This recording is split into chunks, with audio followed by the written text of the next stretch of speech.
All right.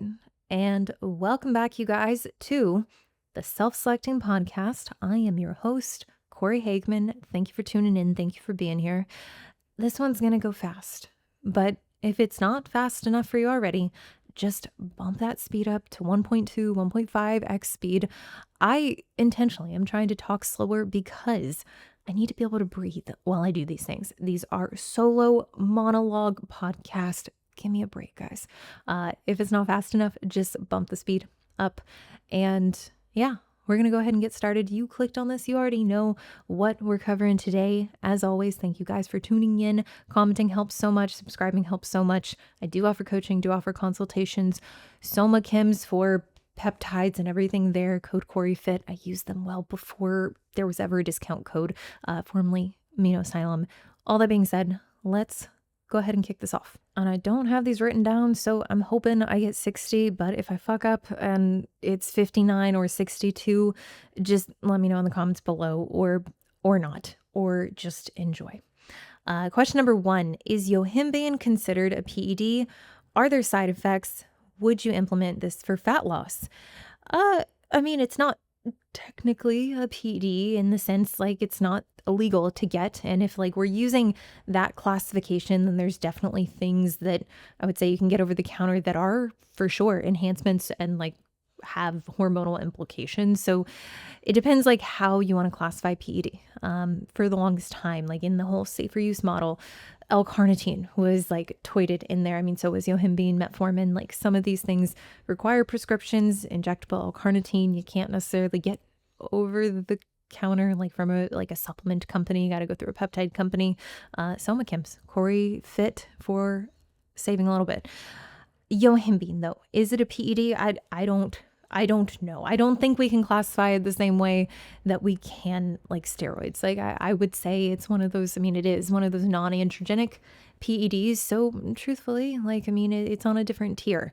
Are there side effects? Yeah, it can make you very anxious. It can make you nauseous.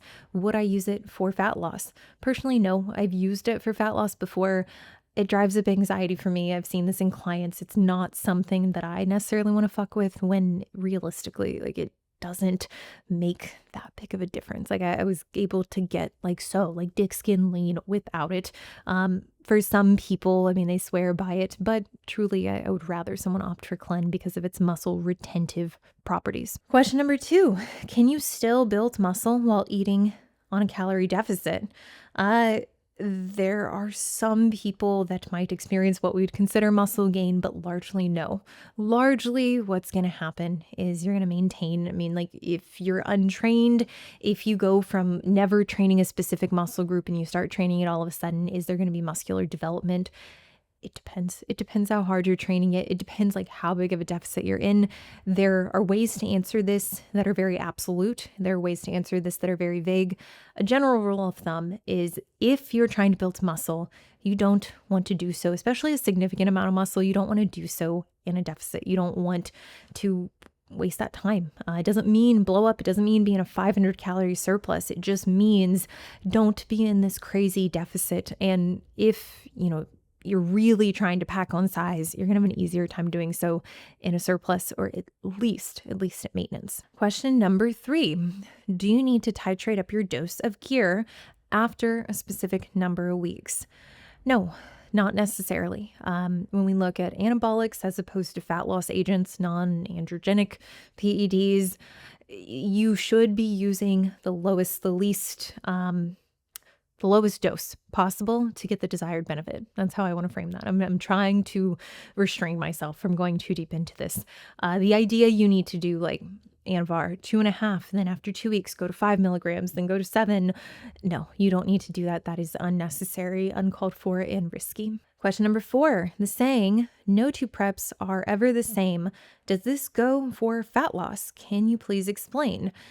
Yeah. So conditions in life will make a prep harder. And even if you're someone who is very regimented and you kind of live in a bubble and you're able to control all your variables, physiologically, there can be reasons that you don't respond nearly as well. It really comes down to whether or not the expectations, if there even are expectations on how much you should be losing, where you are in life. Like, what is your stress like? Do you have more responsibility? Are you in a different relationship? Do you have kids now? What's your sleep like? Are you older?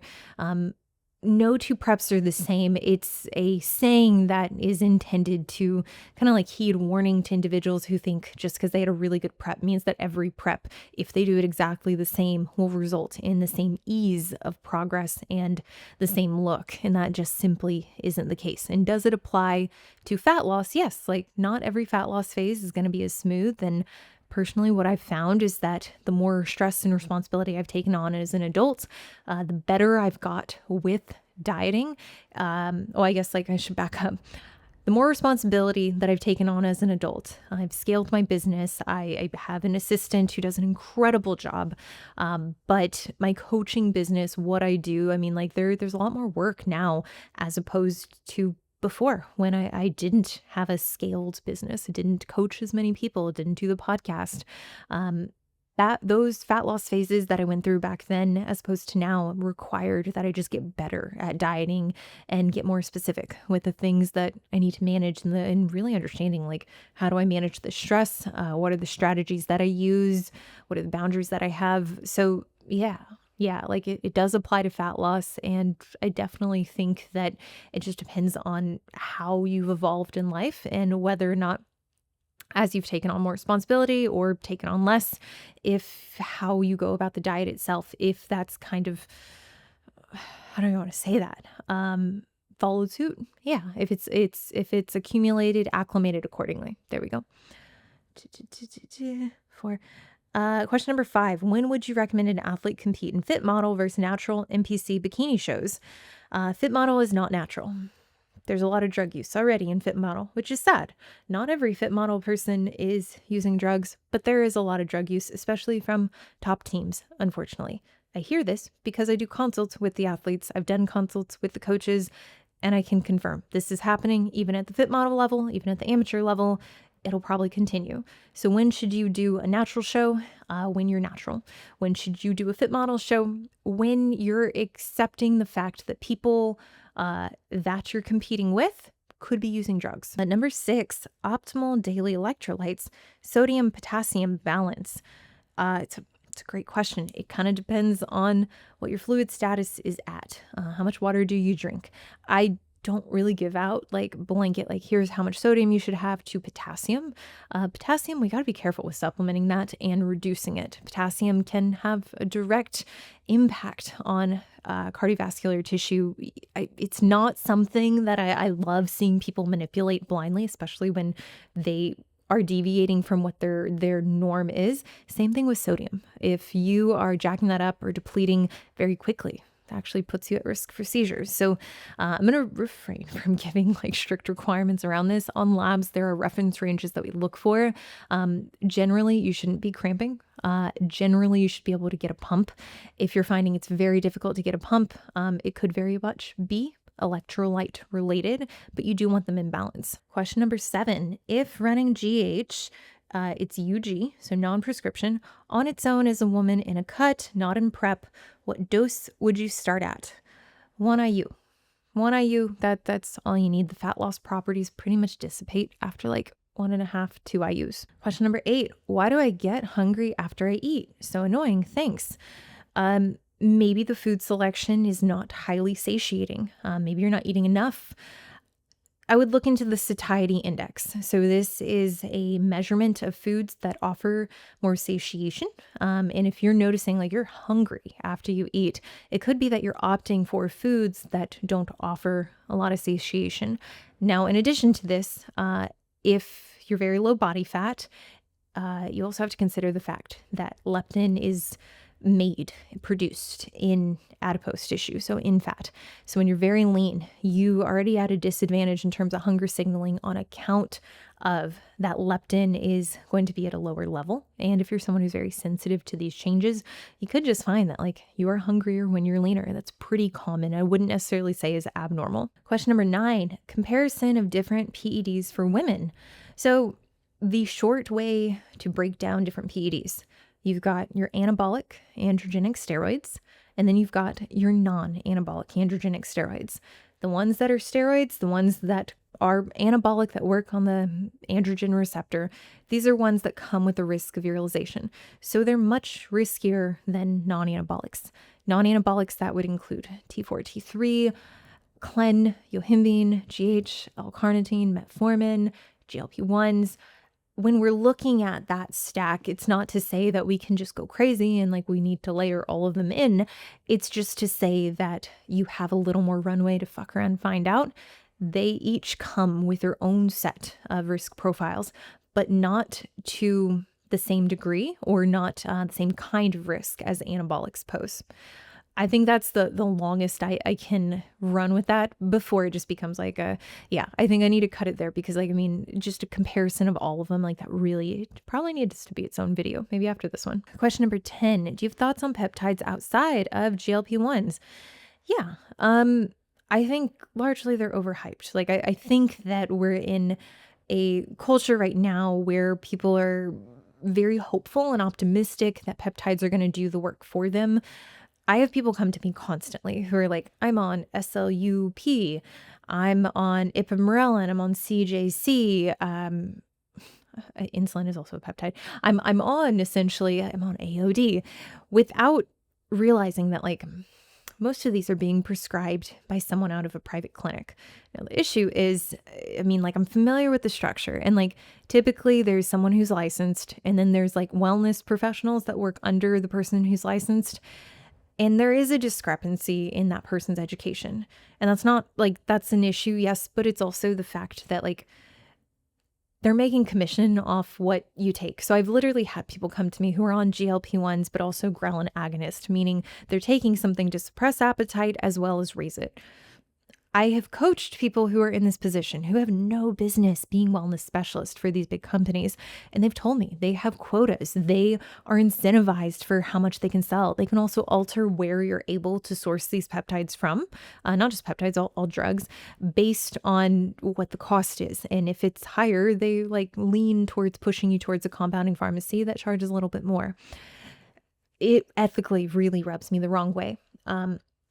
There are peptides I really appreciate and I think are well studied, but I think a lot of the ones, like especially a lot of the newer ones, I think people need to do a better job really looking into what they're doing, understanding the mechanism of action. And if someone is not like giving you dietary counseling or giving you kind of direction on like, hey, this is the percentage, this is really going to impact you. Like I can tell you, taking specific drugs, like it will make a big difference, or it'll make a moderate difference, or it'll make a modest difference. And I think a lot of the peptides right now that are being pushed for fat loss really are only going to make a modest difference, if any difference at all. And in some of these peptides, like we have studies to support that they don't really work in humans. So just be skeptical. GLP-1s are very well studied, and that is a peptide I feel more comfortable with as opposed to something like AOD. But yeah, it depends on specific ones. Question number 11, RDLs or hip thrust? RDLs. I have done years of hip thrust. I've done years of RDLs. RDLs like tenfold. They are just more advantageous in the fact that you can maintain good positioning throughout them. They're fairly easy to load. And I would say generally with hip thrust, I mean, there are a lot of constraints, whether that be the setup, whether that just be the machine socks itself, or you need a lot of pelvic stability because you're literally working against the position that the bar is resting. So RDLs tenfold. Question number 12. Do you like barbell RDLs, dumbbell RDLs, or hip thrust? Do you find that one in particular allows you to build muscle more? Which one defines more? Thanks.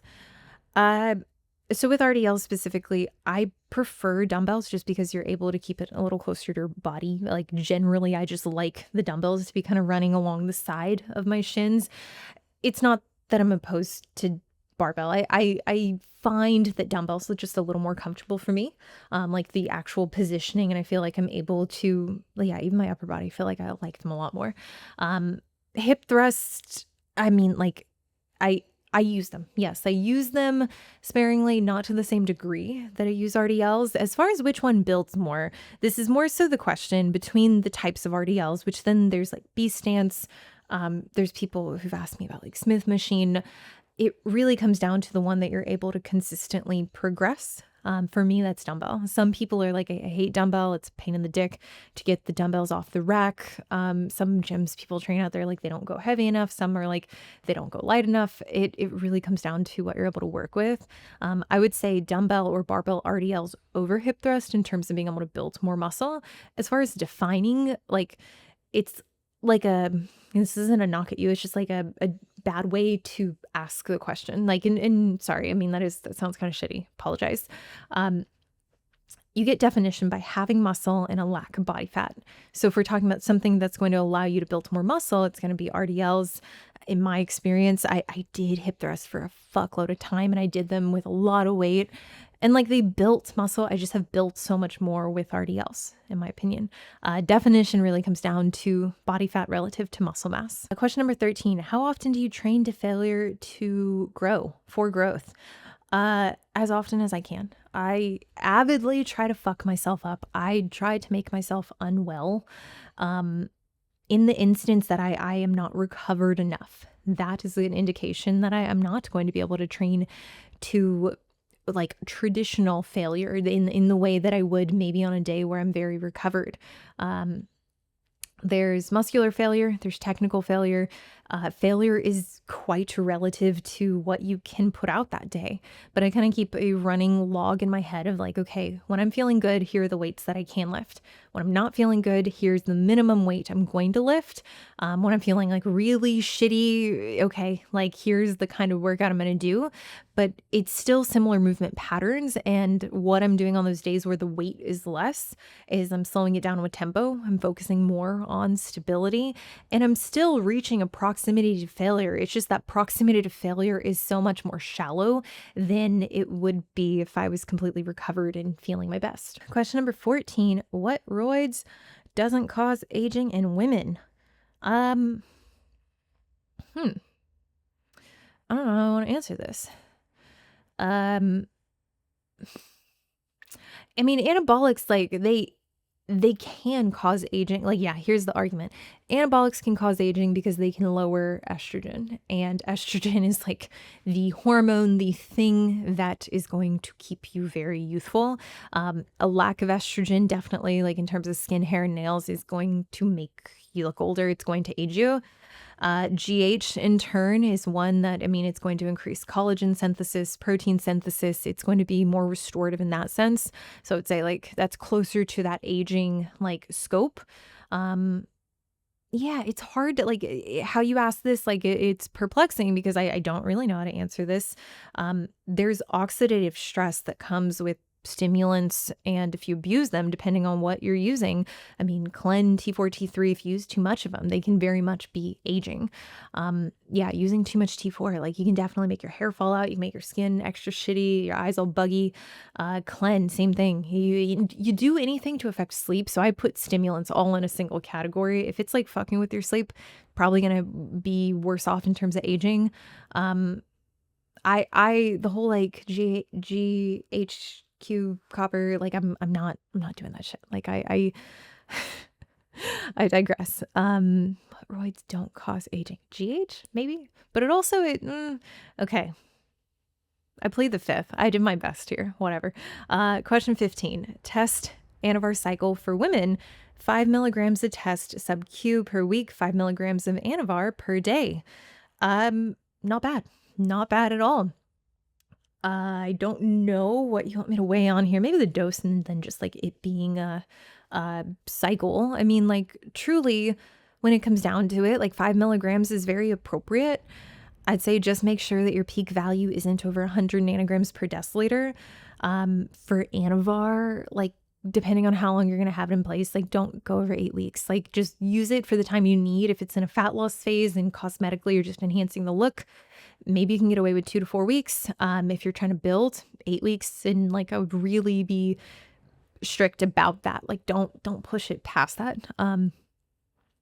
Be mindful of like oily skin, any signs of virilization, vocal changes, track your voice, your vocal pitch. weekly in your check-ins. Look out for clitoral megaly. So it's not like you don't need to share pictures with your coach, but like you yourself, I'd probably like take consistent like weekly pictures and like know that fluctuations are normal depending on hormonal status, but like we shouldn't see hypertrophy there. So oily skin, darker facial hair, just be mindful of these things. And continue to monitor your liver enzymes too. Anavar being oral, it's going to cause an elevation, as is training and other aspects to what we do, but you just want to make sure they're not insanely elevated. I mean, there are consequences to that, but really the testosterone is more virilizing than Anavar if the dose is wrong. So be mindful of that. 16. T3, T4, what are the effects on women during and off prep? Yeah, T4, T3 is going to act kind of like HRT for your thyroid. If you don't need HRT, in the scope of like, if you're using it to replace function and you already have function, this could cause you to be hyperthyroid. This won't feel good. Your hair will start thinning. You'll notice some changes in your skin. You'll probably feel anxious. You could have issues sleeping. So, I mean, like that's where you really want to make sure, like if it's going in at the beginning of a fat loss phase, like we can expect thyroid production is going to be downregulated, but if you're super resilient, you might not need it. In the off season, it's going to support thyroid function, which I would even say like in the off season and in not prep, not fat loss phase, you need it less because you should be eating enough to stimulate the metabolism. So in that case, I would be really careful. If you're noticing like, an onset of, diarrhea or like very loose stools, that probably is related to the T4, T3, especially if you can pinpoint it back to when you started. Yeah, I would just be mindful and like always use lab work depending on like why you're putting it in. Use lab work to kind of gauge whether or not you should be increasing the dose. There are markers outside of T4 and T3 that we want to look at and we want to pay attention to ensure that we're not overdosing. Question number 17, do you coach men? Yes, I do. A lot of the men I work with, very, very few competitors, a handful. A lot of the men are like, I'm interested in learning about what's on the table for me. I just want to do it in a responsible way, whether that be testosterone, Anavar, GH, peptides. Like they're just like, I want to do this in a way that isn't going to make me regret doing this. I don't want to lose my hair. It's interesting. A lot of men sign up and I have a few men sign up for fat loss and for coaching and training coaching. I have two coaching guys right now. And then the rest of them, like the ones that are very like drug heavy or like interested in drugs, are just like, I just want to do the consults with you. And for them, they find they're like, I just want to do an hour call with you every couple weeks to go over labs, to go over my split, to go over the changes that I'm noticing in my body, and then to discuss either how to layer on more, how to remove them, whether there's a PCT involved. But yes, I do work with men. Oh, okay. Question number 18, fave makeup when you film. YSL mascara, Victoria Beckham eyeliner, Too Faced, also liquid eyeliner. I think I use like an e.l.f. eyeshadow palette. Makeup by Mario concealer. I'm kind of using that for a foundation right now. Bobbi Brown under eye concealer. Morph powder.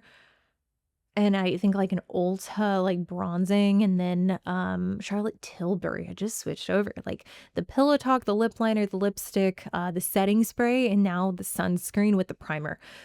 Big fan. I also filter all my videos. I'm 30 and like I take good care of my skin, but I put like I go in CapCut and I just clean things up because this is the internet and people are mean. So thank you. I hope those makeups.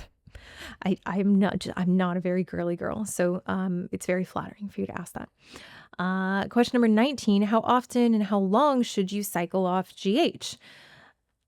There's not a concrete rule of how often or how long. I would say it really is going to come down to why you have it in, how much you're taking, if you're noticing any side effects. You're a female, but if it's a male, like we want to look at something like blood pressure and blood sugar, really make sure, and not just for men, but like I don't see these issues nearly as much with women. There's not a good answer. It's not something you want to take indefinitely. I've used it for long stretches at low doses. I think it's smart. I think it's just generally prophylactic to come off, to like have an idea of, okay, and like just to give you something more concrete, I would say 12 weeks, we should probably understand, like, is this something that is going to be in longer than that? If so, why? What's the rationalization? If you're someone who's symptomatic whatsoever, like if you're noticing ar- arthritis, if you're noticing changes in blood glucose, blood pressure, if you're noticing any kind of unwanted effect, I would consider tapering off more frequently. But you just have to know that like it is a growth factor. So being really adamant about monitoring for any potential cancer, any masses, any suspicious masses is something you got to do ongoing. And if you're using it, it's really something I'd be honest with your doctor about. Most doctors aren't going to like it. So if you want to say like, well, I get it through this peptide like whatever, like you can say whatever you want. You should be honest with your doctor. And especially if you're like, hey, I'm trying to, make sure I'm, on the lookout for anything that would signal cancer, that means having an open and honest relationship with them. I feel bad. I'm not giving you really something hard to go off of. It's not one I would keep in indefinitely. I had it in for about a year. Though that was quite a long time. I actually came off for about a year because I was having my own issues, and it's not that I thought GH was causing it. I felt like I needed to like take everything out. And I would generally say like if you're not getting labs done pretty consistently, you probably need to come off of it more frequently. It's a really good idea to get a sense of where you are naturally versus on it so you can make decisions around it. But I'm sorry, I know that's not a great answer. Question 20, gut issue impact on muscle building and hormonal health.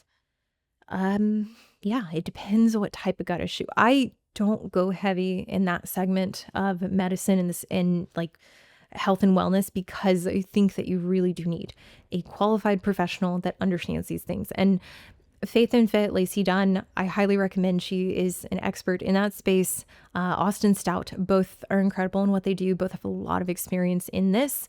In terms of the actual impacts, yes, there are impacts. That's the extent in which I feel comfortable answering this in terms of both fat loss and ability to build muscle. So if that's something that you're suspicious about a gut issue, I would definitely recommend working with a specialist on it.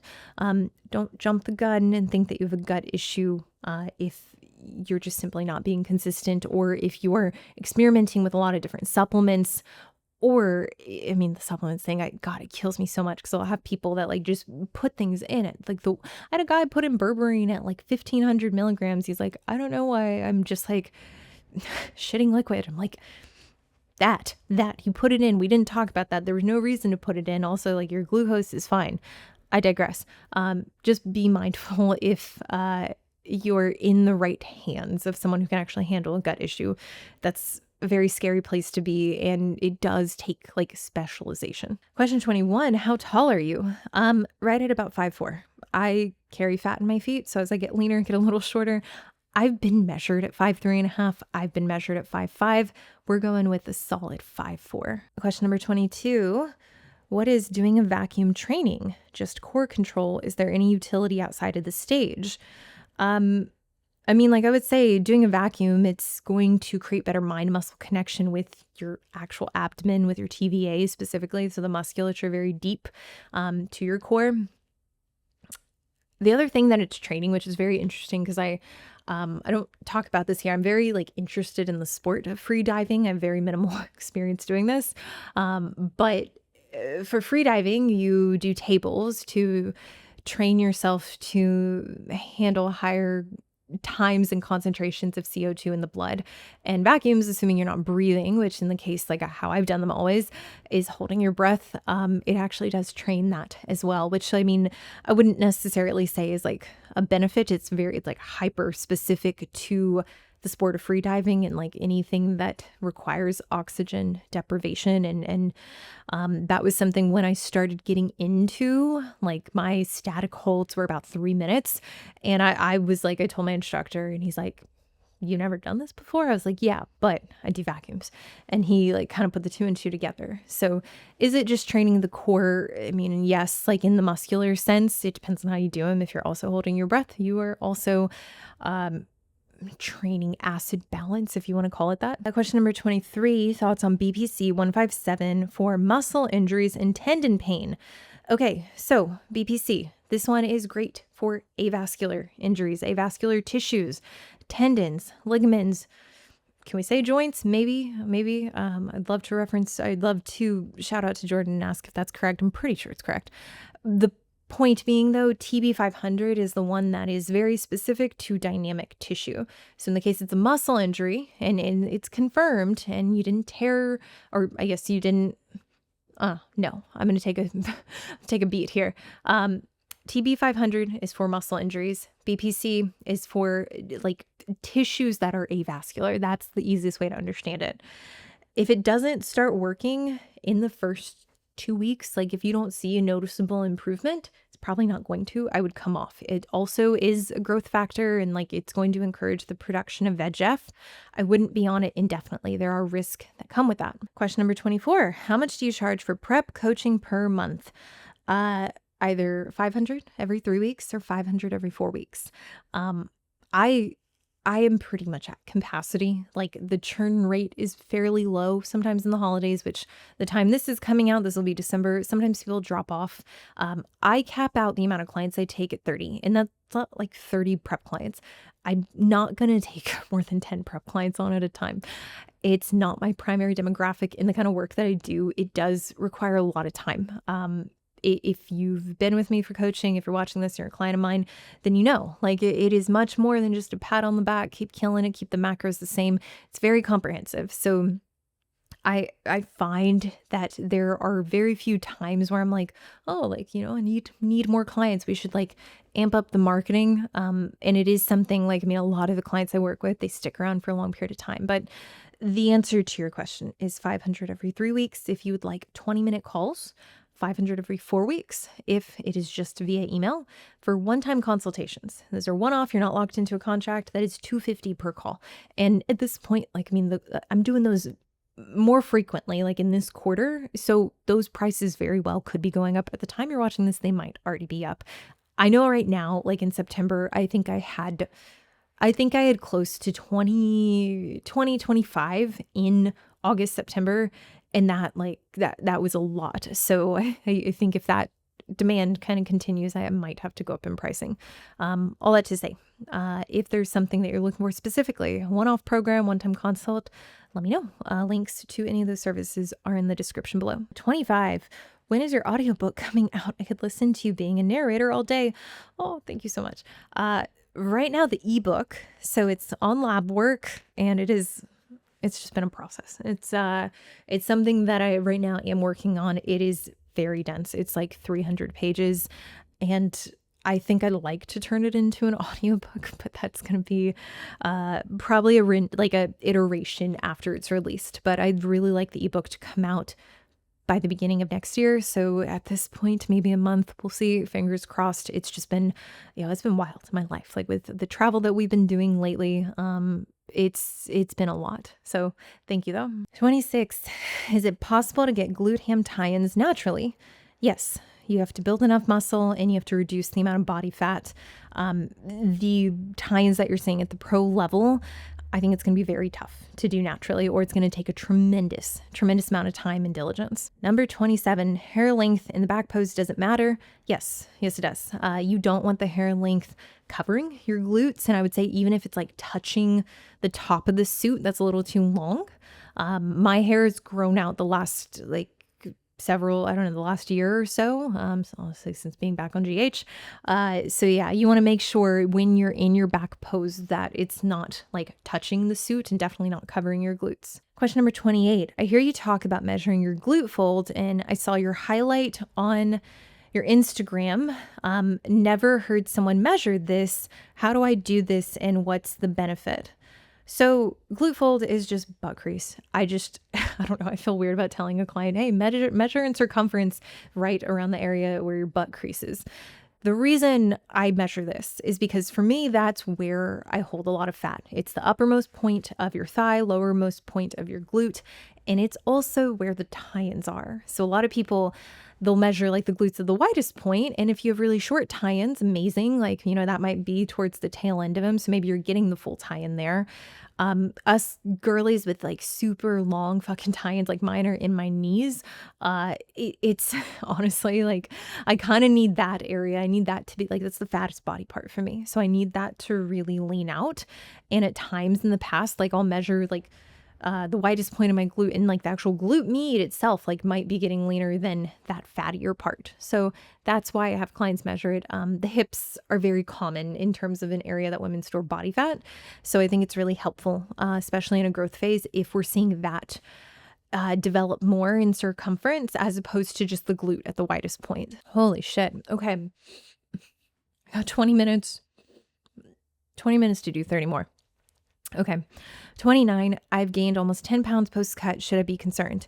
It depends the duration in which you gain this. If you gained it too quickly, then it probably is body fat. And if you gained it very slowly, it doesn't necessarily mean it's body fat, but we need to quantify the quality of the tissue that came on.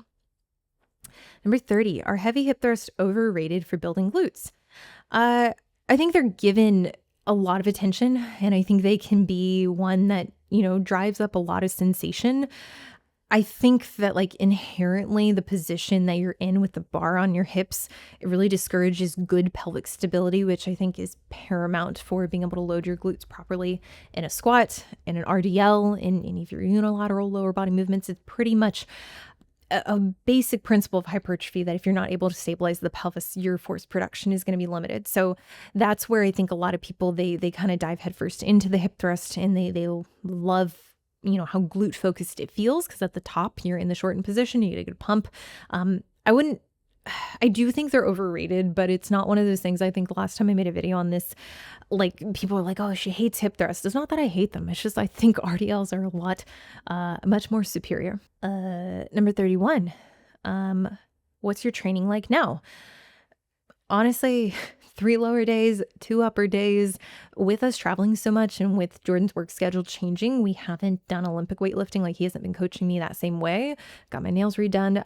For Olympic weightlifting, I was like cutting off my thumb nails because can't really do that. But I was doing Olympic weightlifting for a little bit. I'd like to get back into it. We just need more continuity in our schedule, and with splitting time between the East and West Coast, it just becomes a little challenging. So 3 lower, 2 upper, very glute focused. Number 32, how and when you start working out after an augmentation, does it limit? Does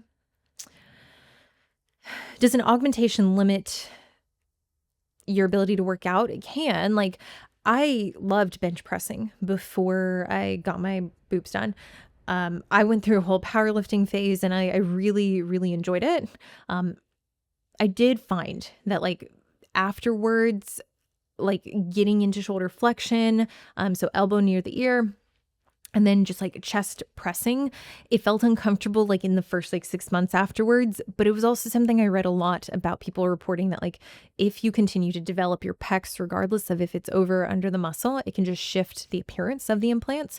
And I was like, no, like I'm getting these done. I want them to look good. I love how they look. Like I will definitely go back to Dr. Bazoo in the Woodlands for the next iteration of them. But I've had them 10 years and I'm so like, I couldn't be happier. They're a dual plane, so half under, half over. I waited 6 weeks, I think 5 or 6 weeks. I forget at this point because I got them done in 2016. I waited 5-6 weeks. That's what he told me. He said, don't get your heart rate up. Do not fuck these up. Like, he didn't say that, but he was very like encouraging. He's like, you're not going to be upset for resting longer. You will be pissed if you have to get another surgery or if they don't take. And I hear this happen all the time. Women get infections, they move around, they just fuck up the healing process. And I did not want to pay for a second surgery. 33, depletion phase for peak week. Should you do it? Only if it's needed. So like, I'm very much of the impression, like you should show up the way that you look the best. And for some people, they don't look good depleted. So I believe more so in creating a predictable look for show day. And this needs to be well established, like at least 2 weeks before you're getting ready to get on stage. 34, should you train fasted? Not weightlifting, no. Like, I mean, you're very disadvantaged training fasted. I'm going to stop there. 35. How low is low carb? I believe low carb is under like 125 grams. Like, that's the point in which you're going to feel it cognitively. Like, there is a certain amount of carbs you need just to have like brain function. 100, it's really gritty. I don't recommend it. Even 125 is very low. Some people will say like, low carb is no carb, even vegetables. Thing is, you have to realize like you're going to spike insulin, and I don't even need to go into all that. That was 35. We're done with that. 36. Do you recommend doing cardio on rest days in a fat loss journey?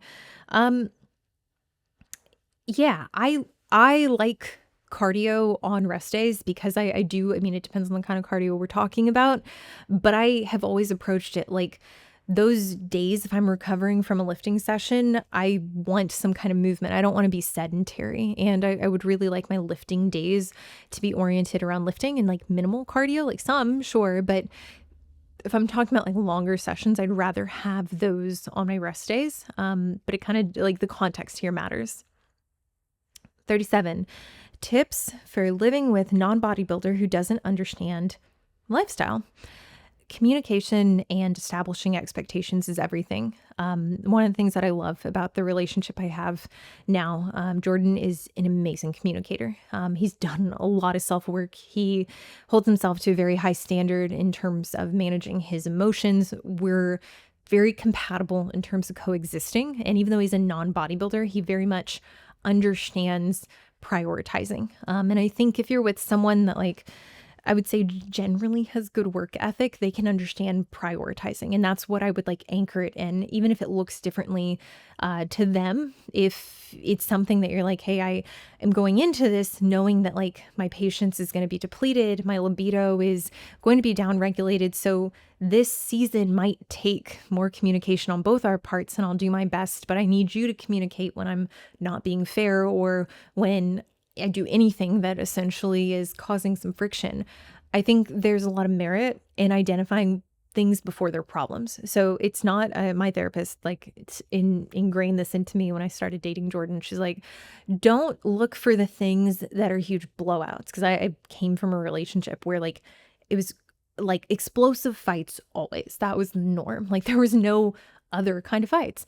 And she's like, those aren't normal. That should be like very, very rare and isolated. She's like, you want to look for the things that cause some kind of feeling that essentially is like kind of and like it's not that that needs to be a fight, but that needs to be a point of communication. So I'd say that's a really good way to probably approach someone who doesn't understand what you're doing, is helping teach them, let them learn about it and like create a space where they can ask questions. They can be ignorant, but make them feel included, make them feel safe to communicate. 38. What do you consider optimal meal timing? I mean, generally, I would say at least 3 meals a day. I consider it more so like the amount of times you're eating, the exposure to like protein boluses that you're having. For me, like 3 solid, like actual meals a day, as well as like 1 snack. That's what most of my days look like. But there are some days where my meals are very sparse. And in that case, like I might just be having a protein shake for my meal 1, or I might be having this now, and then an hour from now, maybe I'll have a bagel because I'm done recording at least this episode and I have 4 more to do. So like it really comes down to hunger, as well as like total daily intake. And I would say like in the instance that you don't have a lot of time to eat, like there are large gaps in between your meals. I mean, like you do want to make sure you're keeping protein up.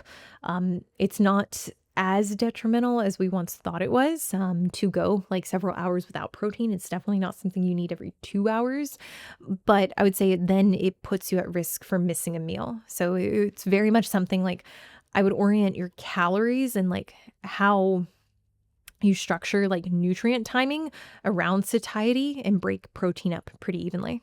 39. Can you succeed with 4 meals a day? Yes. Yeah, absolutely. That is largely what I do.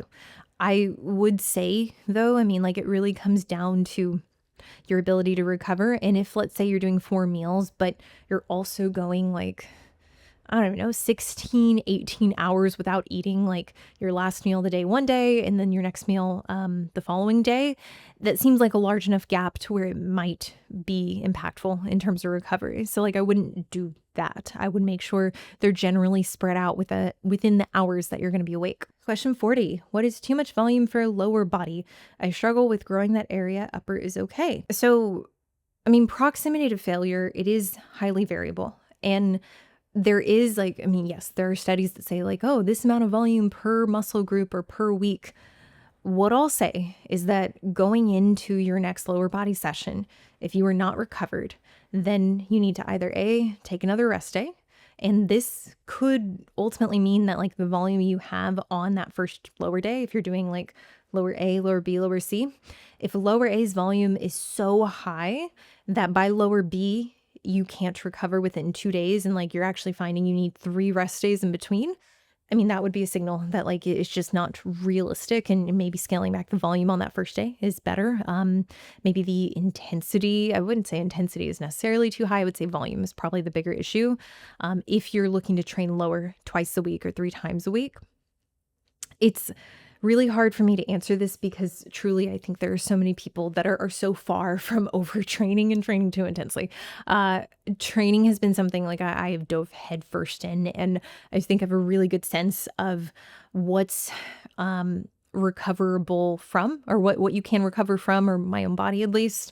And I do seek out like being floored, being like damaged the next day, and even training lower 3 times a week.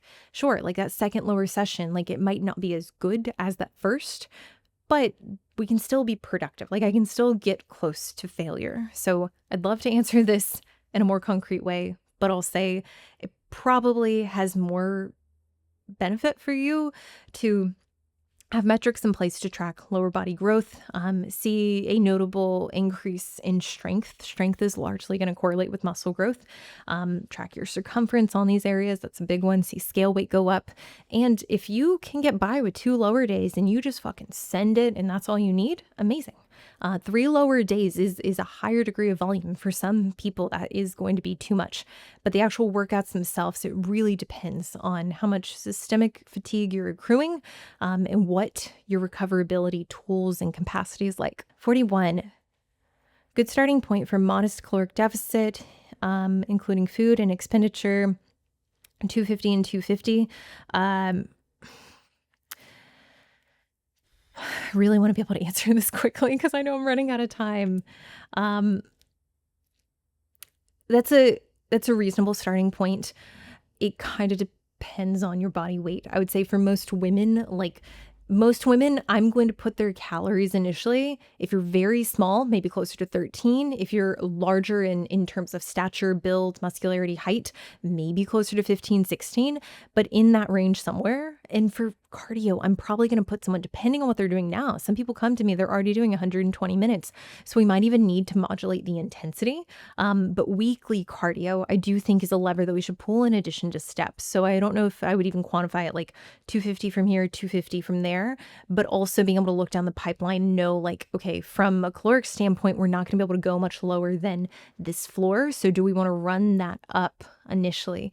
How does the person handle hunger from the cardio? How does the person handle dietary fatigue? So that's more so my decision making. 42, is it possible to self-coach my first bikini bodybuilding show? I know you've done it in the past, and I know several pros who have.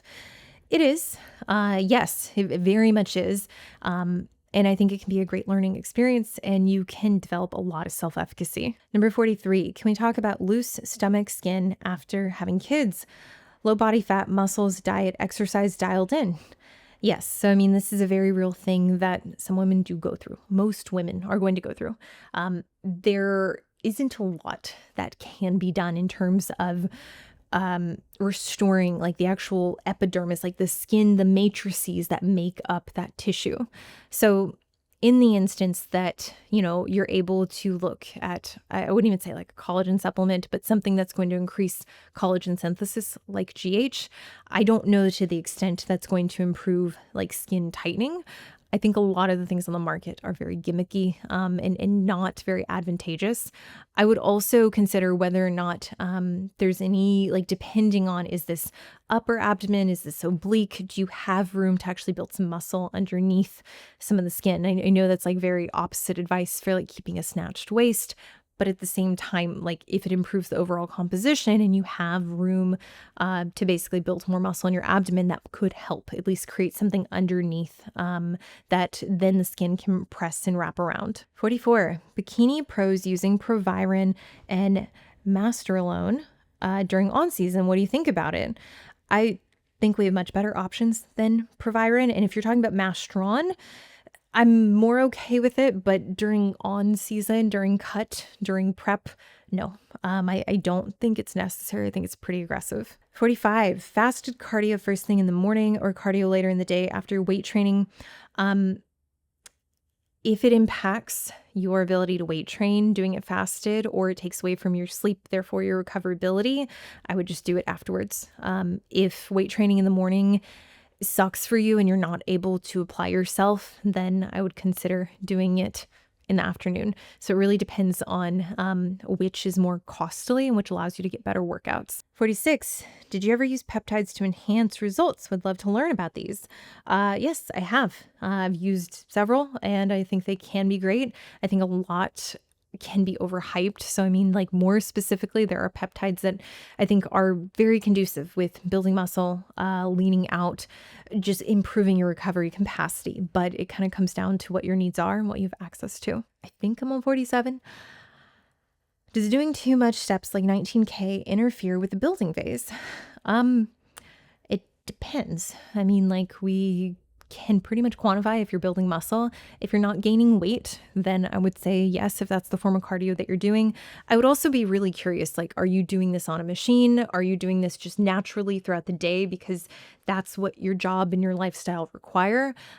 If so, then I mean, like, it could be very well, like, it could be something that like you just like work towards cutting down. But I wouldn't say inherently like steps are bad for you, but you do need to eat enough to kind of replenish your energy stores. And I would also say like in the case, like I was in New York for a week and like it was very easy to get in 20,000 steps between walking to get coffee, to get food, going to the gym, going to the subway. And I personally found like it did after like 5 days or so of 20,000 steps, not doing that normally in my own environment. It very much affected my recoverability, but my food was also not going up. It wasn't scaling approximately. So kind of depends. If it's affecting your recovery, yes.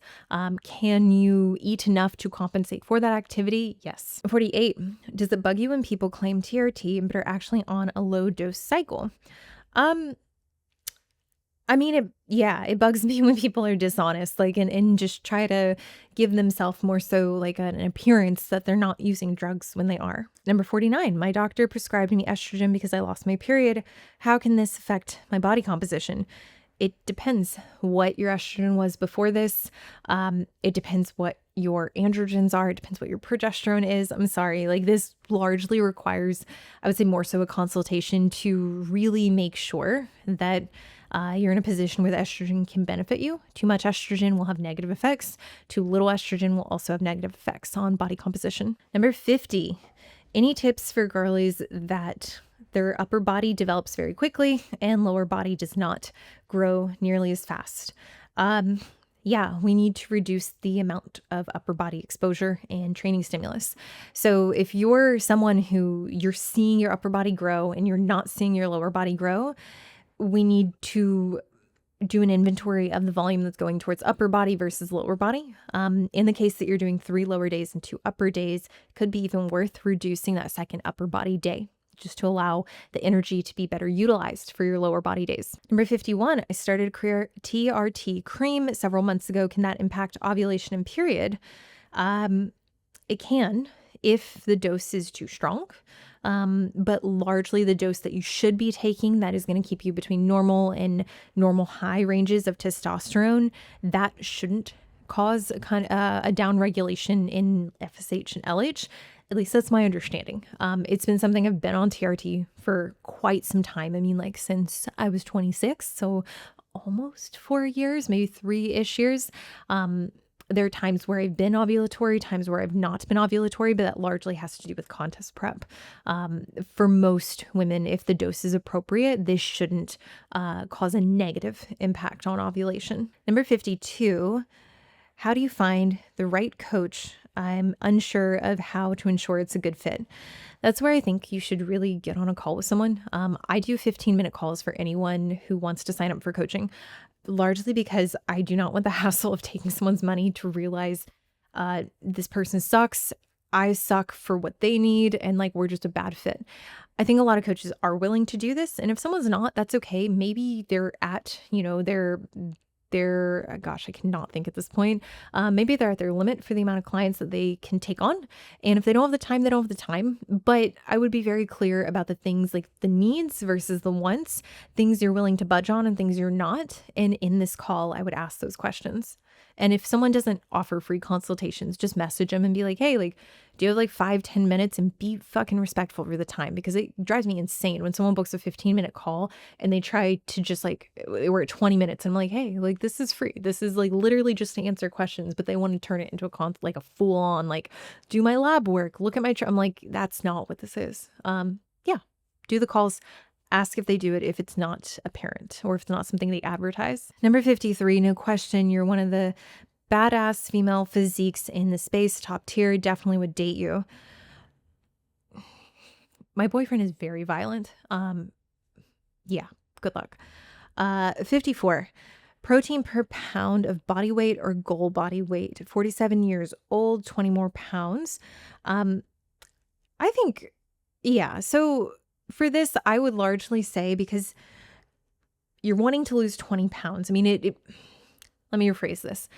I always go off current body weight. Now, there is a point, like I've had clients who've come to me that are 180, 190, 200 pounds as women. And I'm like, you are 50% body fat. You do not need 200 grams of protein, because we need you to eat like 1,500 calories. And in that case, it is something where I would very much say, we kind of have to infer lean body mass, and I would go just above lean body mass. I wouldn't necessarily go to goal weight. That probably won't be sufficient enough, but it's also relative to the amount of food that you're getting in. I think that was 55. I'm losing track. I knew this was a terrible idea. This is already long. It's already a minute. It's already an hour and 3. So I definitely didn't do a good job budgeting my time, but that's how we learn. Number 56, when is a weight stall considered a plateau? Tracking and adherence is on point. So I actually just recorded a video on this today. It for sure is already out, because I'm going to have it go out maybe in October. And I'm actually going to like go into body fat set points and how are ways we can confirm or refute that you are truly like stuck and it's a plateau. So if you haven't watched that, I would definitely check that out. 57. What is important for natural competitors to do in and out of prep?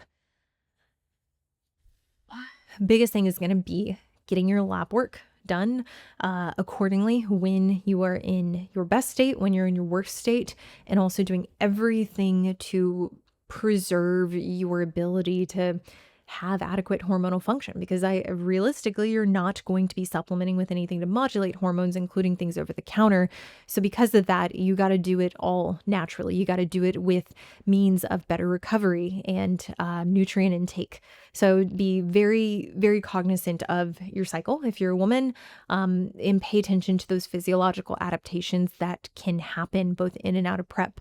But really the cycle is going to be the biggest thing. You need to have a bleed. If you're not getting a bleed, that's not good. But even with the bleed, you need to have the lab work to confirm ovulation. Number 58, Primo or Anavar alongside clenbuterol. So it doesn't really matter that Clen's in the equation, just for reference.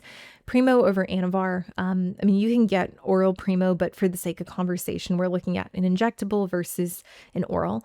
It really comes down to the accuracy. Which are you more convinced is actually the drug that you think it is? Both are oftentimes faked. I would say that Anavar is one that you can reasonably get a little more easily, especially if you're going through a clinic. If the clinic is like open with the testing and stuff, I mean, they might even share it with you. Number 58, I'm not having a cycle. I'm a female in perimenopause replacing testosterone, 2.5 milligrams injections 2 times a week. Cool. So, I mean, like the dose is great. You're in perimenopause, so we need to identify what that actually means. Is it a lack of estrogen? Is it a lack of progesterone? So I'd want to have those labs to really like make sense of why you think you're in perimenopause. If that is just the low hormonal status, when was the onset? Also, is there a need to replace estrogen? Is there a need to replace progesterone? And is this something we can work, more up the chain with? And if there's also a need to replace estrogen, we might even want to consider something like DHEA. Number 59, is this too aggressive? 6 IUs of GH, 30 milligrams of Winstrol, 100 of Clen, 125 of T3, 25 Nolva, TRT, unknown amount, and UG Ozempic. Yes, way too much across all the board. I hate all of these, absolutely every single one of them. You should be very concerned, and I would definitely like run from whoever gave you this protocol, whether that be coach or boyfriend. And number 60. So my coach recommended to take 200 micrograms of Clen alongside 100 micrograms of T3 and 300 micrograms of T4. Is this going to be enough? These doses are way too high, and I'm really hoping there's a like typo in the decimal places, or you just forgot to put like a period or a punctuation. Yeah, like 20, and I could see maybe you're talking about 20 micrograms. That would maybe make a little more sense. 200 micrograms, way too much. After like 80, this becomes very dangerous. And for most people, 60 to 80 is not going to be a good experience. T3, 12 and a half to 25. Past 25, and we do put ourselves at risk for hyperthyroidism and muscle loss. T4, 50 to 100. And again, past 100, it's going to be the same thing as T3. We don't want to incur muscle loss in the pursuit of losing fat. So yeah, I would definitely double check the dosing and double check to confirm that this is actually what your coach wants you to take. I know over time, I feel like I'm like sweating too. Definitely sweating just from not breathing. You guys, I hope this was helpful. I hope this was close to 60 minutes. I think maybe we'll get close, but I probably went over. As always, let me know what you think in the comments below, and I will see you in the next one.